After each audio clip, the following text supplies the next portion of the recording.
ler apenas o versículo 17 e 18 do capítulo 13 do livro do Êxodo.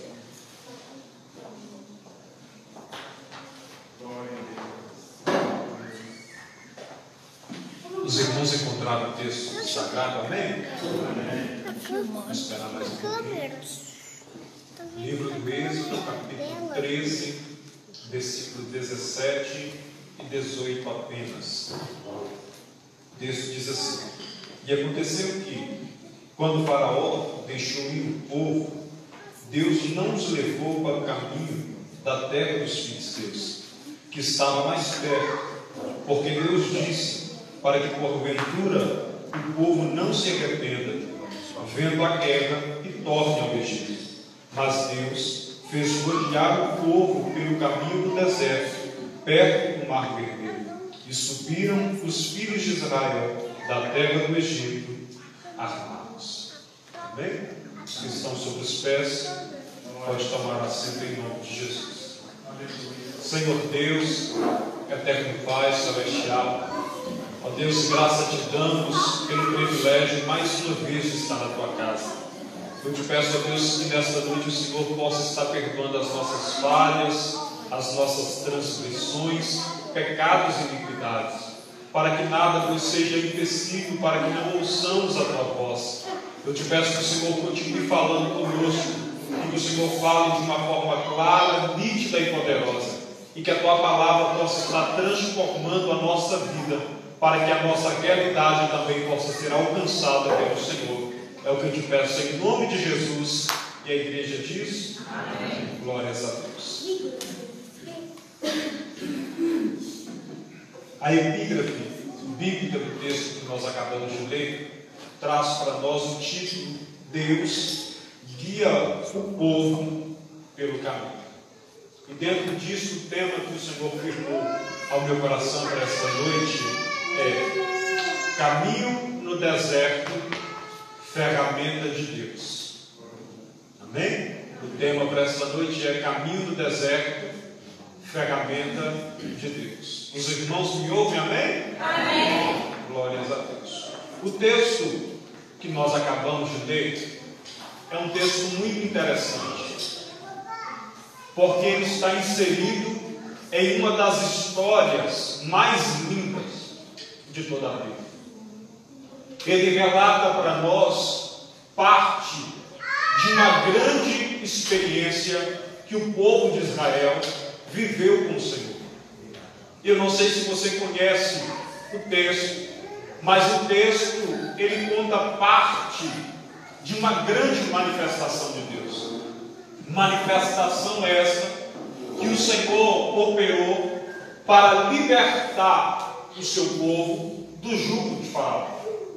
A Bíblia diz que o povo havia sido liberto por Deus do Egito. E o texto que lemos conta para nós o princípio desta caminhada em direção à terra da promessa, terra de Canaã. Terra esta que a Bíblia vem descrevendo que seria a terra que manaria leite e mel. Quando a Bíblia fala de uma terra que mana leite e mel, está falando de uma terra onde Deus abençoaria o seu povo. Uma terra onde o povo desfrutaria de tudo quanto Deus havia planejado para eles. Mas para chegar até essa terra, era necessário um processo de uma caminhada. Era necessário um processo de locomoção entre o Egito e a terra que Deus lhe havia prometido. E o texto que lemos, eu volto a repetir, ele vem trazendo para nós o princípio da peregrinação do povo de Deus em direção à terra que Deus havia prometido. E eu não sei se você prestou atenção na leitura que acabamos de fazer. A leitura do texto que acabamos de ler vem revelando para nós que havia duas escolhas ou dois caminhos que ligavam o Egito à terra que Deus havia prometido. Havia duas estradas levava o povo ao mesmo local. Havia dupla escolha para se optar em deixar o Egito e possuir a promessa de Deus. E o que me chama a atenção é que quem fazia essa escolha não era o povo. Quem escolhia o caminho que seria traçado para essa jornada era o próprio Deus que havia tirado o seu povo da escravidão. E isso aqui é algo que nós precisamos entender, porque há uma promessa da parte de Deus liberada sobre as nossas vidas. Eu vou repetir para você entender: há uma promessa de Deus para as nossas vidas. Mas, pastor, quando essa promessa se tornará uma realidade? Quando nós permitirmos que Ele nos direcione na caminhada em rumo à promessa que Ele tem. E ninguém conseguirá atingir a plenitude da promessa de Deus trilhando para si os seus próprios caminhos. É impossível, Pai, alguém atingir aquilo que Deus tem tomando para si as suas próprias decisões, andando de acordo com aquilo que Ele acha ser ou não necessário. Deus aqui está nos ensinando que para chegarmos até Canaã, não importa quais são as opções de escolhas que foram nos dadas. O que vai determinar se chegaremos ou não é se andamos debaixo daquilo que Deus tem. E aí eu acho lindo a escolha de Deus, Maria, porque havia dois caminhos que chegavam ao mesmo local, mas que eram caminhos distintos, caminhos diferentes. E há uma diferença entre eles que é gritante. A primeira diferença, e a diferença mais gritante, é que eu gostaria de ressaltar essa noite, é a distância ou o tempo que se demoraria caminhando nesses caminhos. A Bíblia diz que havia o caminho que passava na terra dos filisteus, e a duração do percurso seria 40 dias.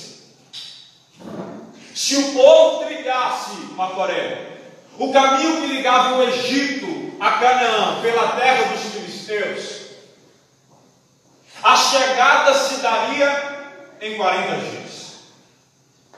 Mas a Bíblia vem dizendo que havia também um outro caminho, e esse passava pelo deserto. E nós conhecemos o texto sagrado. Pelo deserto o povo demorou quantos anos? 40 anos. Um caminho era 40 dias, o outro caminho era 40 anos. E Deus olha e escolhe o caminho mais longe. Deus olha e escolhe o caminho do deserto. Por quê, pastor? Porque no caminho do deserto Deus queria trabalhar no meio do seu povo. E é isso que nós precisamos entender, que muitas das vezes nós optamos por algo que parece ser mais rápido. Muitas das vezes a nossa opção está firmada naquilo que parece ser mais fácil. Mas a Bíblia vem dizendo que se o povo trilhasse o caminho dos filisteus, eles voltariam para trás. A Bíblia diz que há caminhos que para o coração do homem são bons. Sabe o que é isso? É o caminho dos filisteus, é mais rápido. Eu vou chegar mais depressa. Eu vou possuir aquilo que Deus tem para a minha vida de uma forma mais precisa, mais exata. Mas Deus, Ele contempla todas as coisas.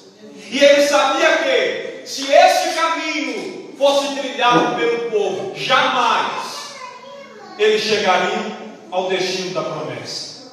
Então Deus escolhe o caminho do deserto e faz o povo rodear, andar em voltas pelo caminho do deserto. E eu vou repetir para você entender: Deus escolhe. E Deus não erra o caminho, Ele escolhe. Por quê, pastor? Porque havia um processo que precisava ser desenvolvido no meio do povo, em meio à caminhada. Porque Deus usaria o caminho do deserto como uma ferramenta para trabalhar no meio do seu povo. Nós precisamos ter esse entendimento, que sempre que Deus nos leva para o caminho do deserto, não é porque Ele tem a intenção de nos punir, mas é porque Ele tem a intenção de nos preparar para possuirmos a promessa que Ele tem. O único motivo de Deus levar o povo para o caminho do deserto é porque o povo precisava se preparar para viver aquilo que Deus tinha. É porque o povo ainda, tia Janice, não estava pronto para possuir aquilo que Deus tinha.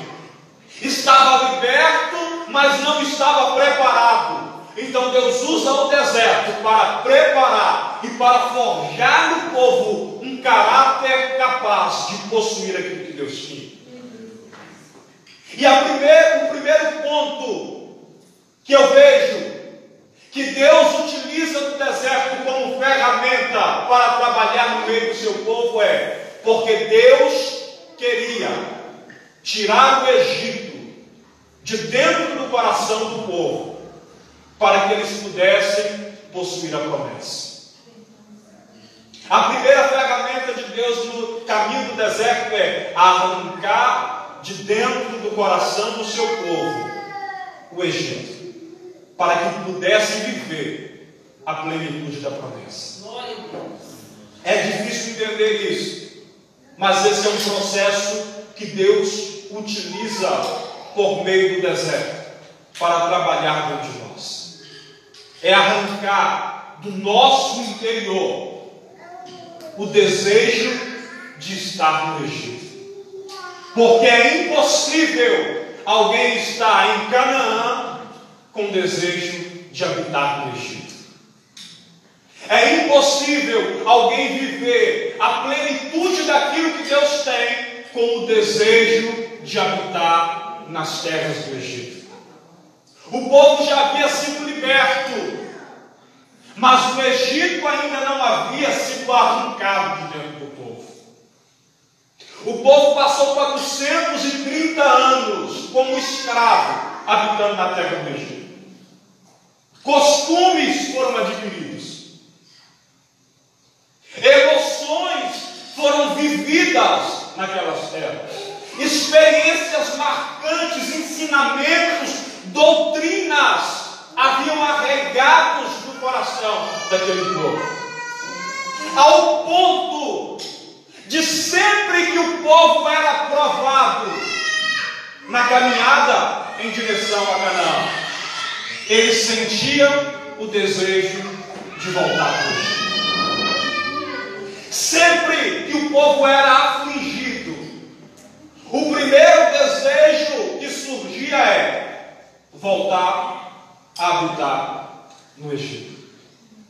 A Bíblia diz que no princípio da caminhada, quando o povo estava em direção a Canaã, e que eles se deparam com o mar à sua frente, e que atrás vinha o exército egípcio, a primeira sensação e expressão do povo é: porque o Senhor nos tirou do Egito para morrer no deserto. Não havia cova suficiente para nós no Egito.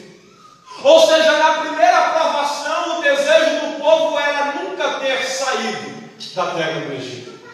A Bíblia diz que quando o povo tem necessidade de comer carne, eles começam a murmurar da situação e lembrar e ter desejo das comidas que eles comiam no Egito.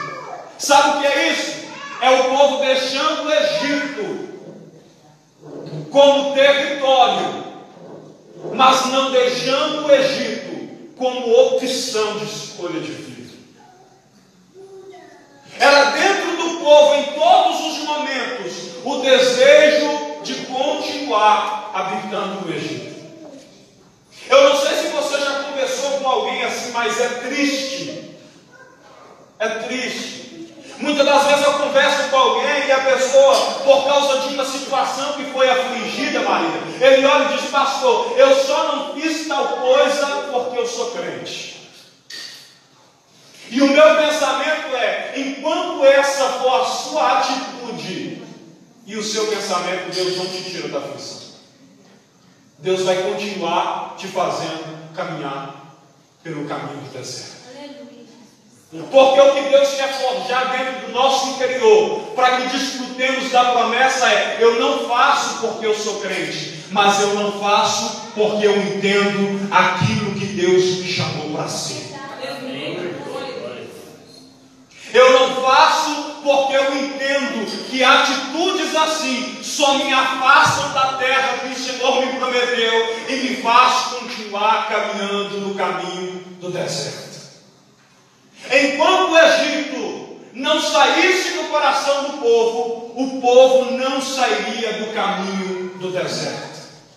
E sabe qual é o conselho que o Senhor tem para a tua vida esta noite?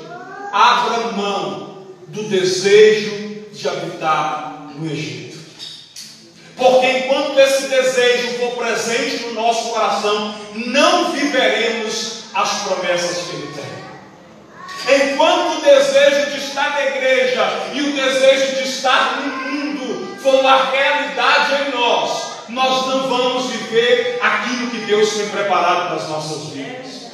Não adianta falar eu tomo posse, não adianta falar eu creio, não adianta falar a vitória é minha em nome de Jesus, porque enquanto o Egito for uma realidade em nós, Deus vai nos fazer caminhar pelo caminho do deserto. Deus vai nos fazer dar voltas. E é isso que é interessante. Porque não é que a distância entre o Egito e Canaã pelo deserto era 40 dias, não. A Bíblia diz que o povo rodeou o caminho do deserto.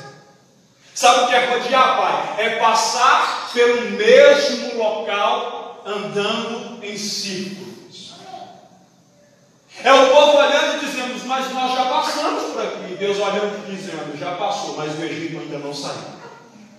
E enquanto o Egito não sair de dentro, vai continuar passando pelas mesmas experiências, vai continuar vivendo na mesma dimensão, vai continuar vivendo a mesma realidade de vida.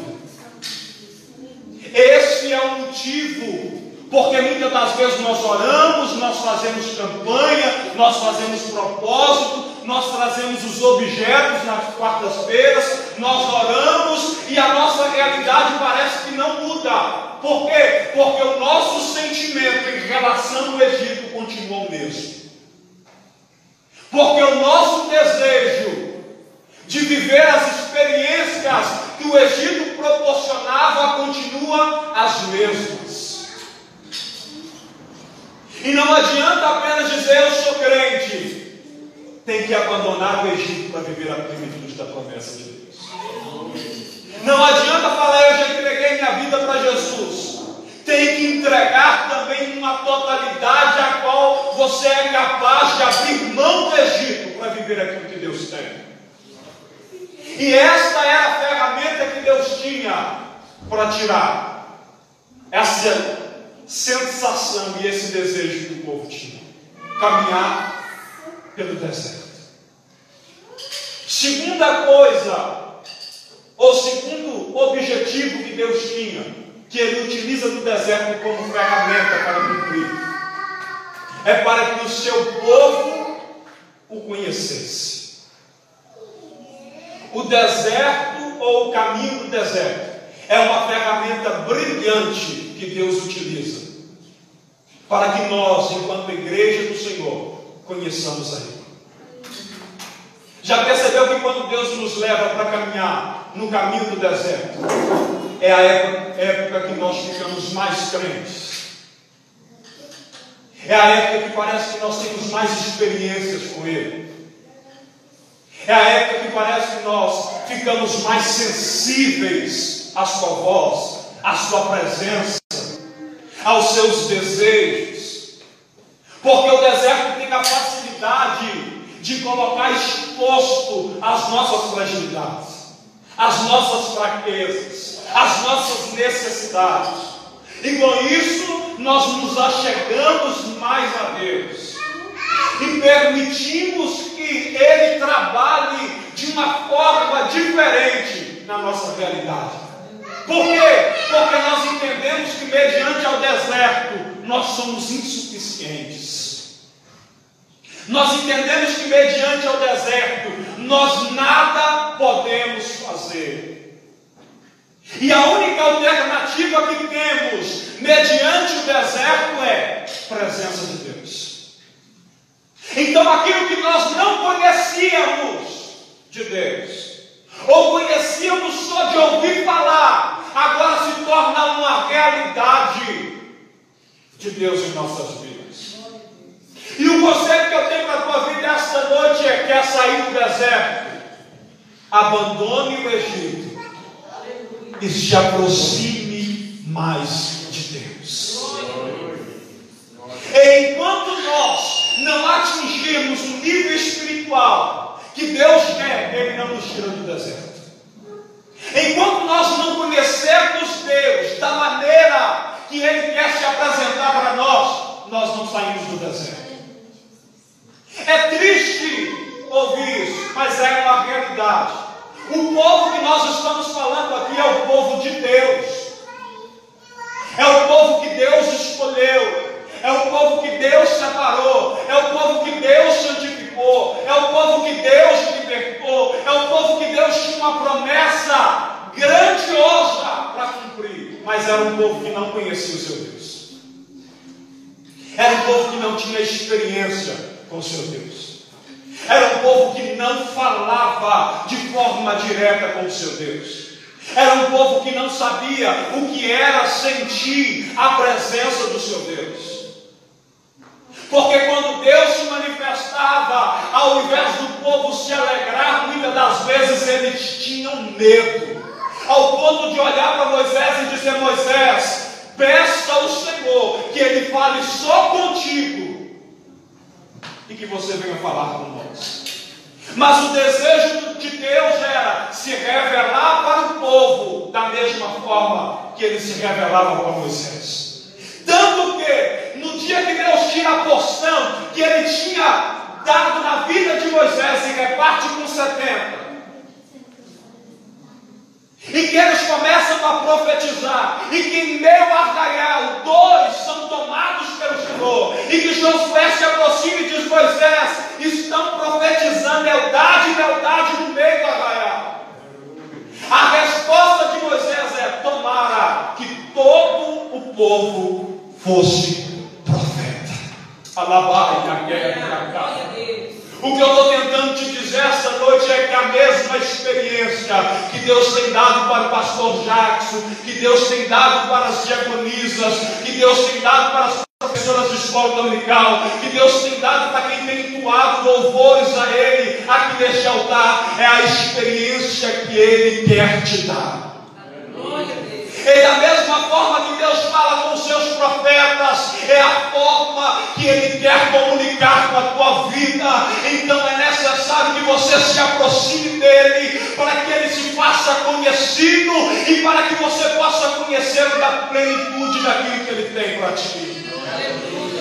Enquanto isso não fosse uma realidade, Deus não tirava o povo.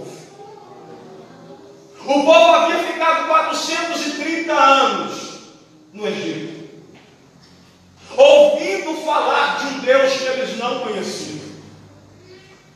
Eles conheciam mais dos deuses egípcios do que o seu próprio Deus.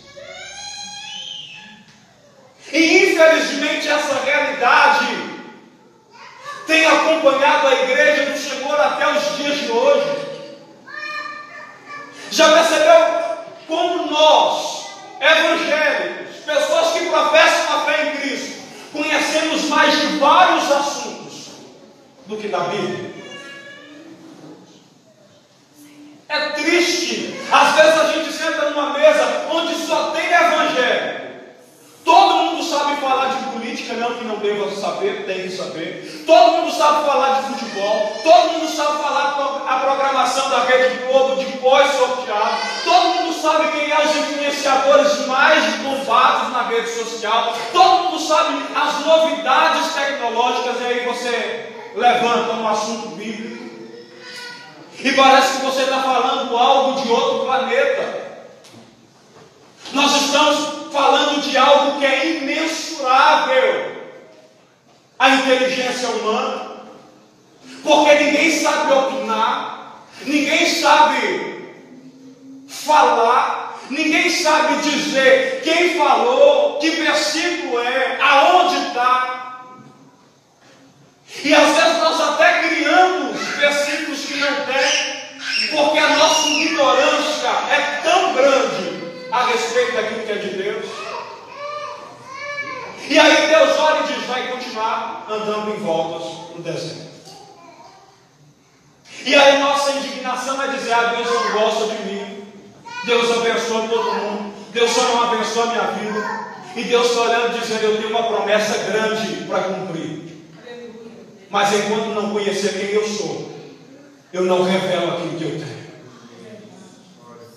Porque para atingirmos aquilo que Deus tem, primeiro nós temos que conhecer quem Ele é.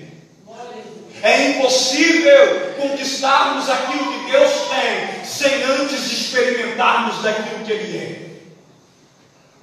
Deus tinha uma terra fantástica para o seu povo, que só seria a realidade quando o povo o conhecesse de fato.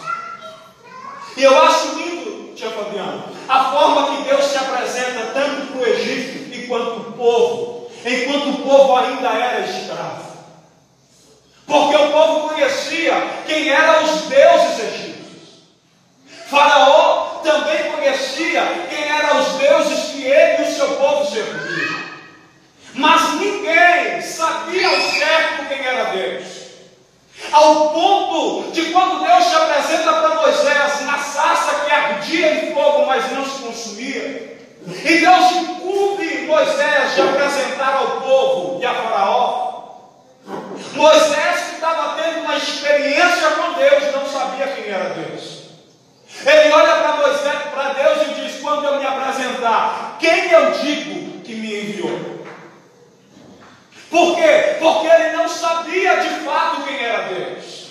E ele queria que Deus se explicasse, para que ele explicasse para o povo quem é que havia lhe enviado. E Deus olha para Moisés e diz: diga que o eu sou, o que sou, te enviou. Aleluia. O eu sou, o que sou, te enviou. Parece que essa frase não faz sentido, porque Moisés está olhando para Deus já se dizendo: quem o Senhor é? Aí ele diz: eu sou. E eu imagino que Moisés esperava que Deus ia determinar aquilo que ele era.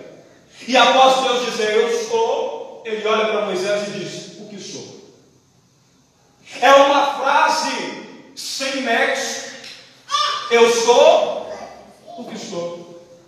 Porque há uma carência de um adjetivo após o eu sou para determinar aquilo que Deus é. Exemplo: se alguém olhar para mim e dizer: pastor, o senhor é solteiro ou é casado? Eu vou olhar e vou dizer: eu sou. Utilizo o adjetivo casado para determinar aquilo que eu sou. Então fica mais fácil a pessoa compreender se eu sou solteiro ou se eu sou casado. Porque se alguém me perguntar: é casado ou é solteiro? E eu dizer: eu sou o que sou, a pessoa vai ficar sem entender o que eu sou. Porque a função do adjetivo aqui é determinar aquilo que eu sou. Só que aí há um outro segredo.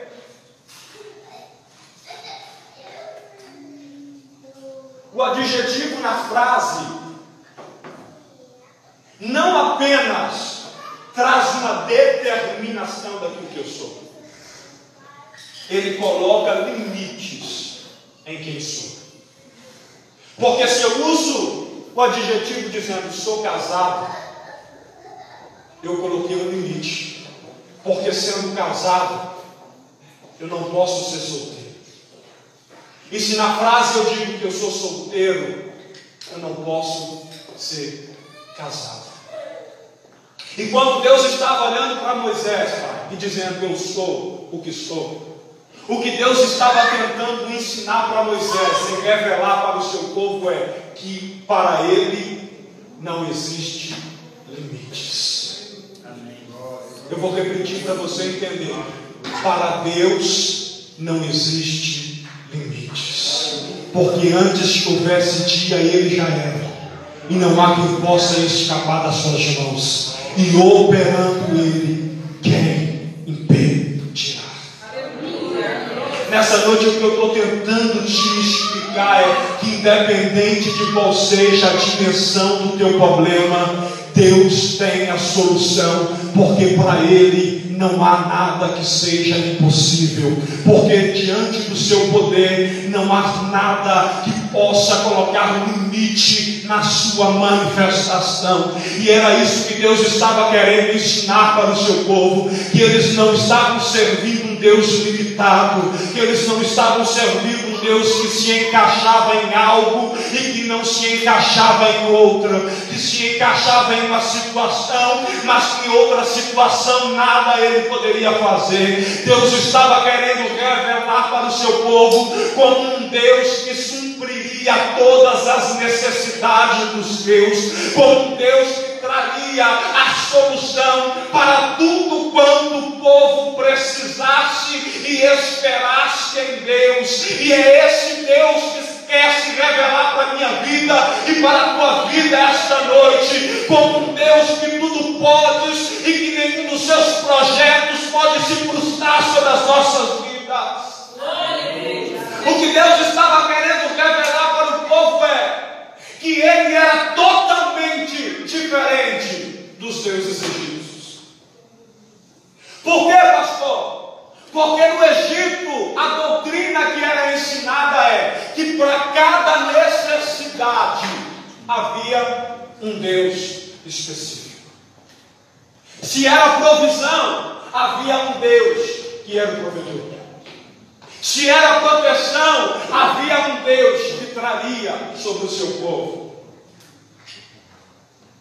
Se era a questão de multiplicar, teria um Deus correto para multiplicar aquilo que o povo precisava.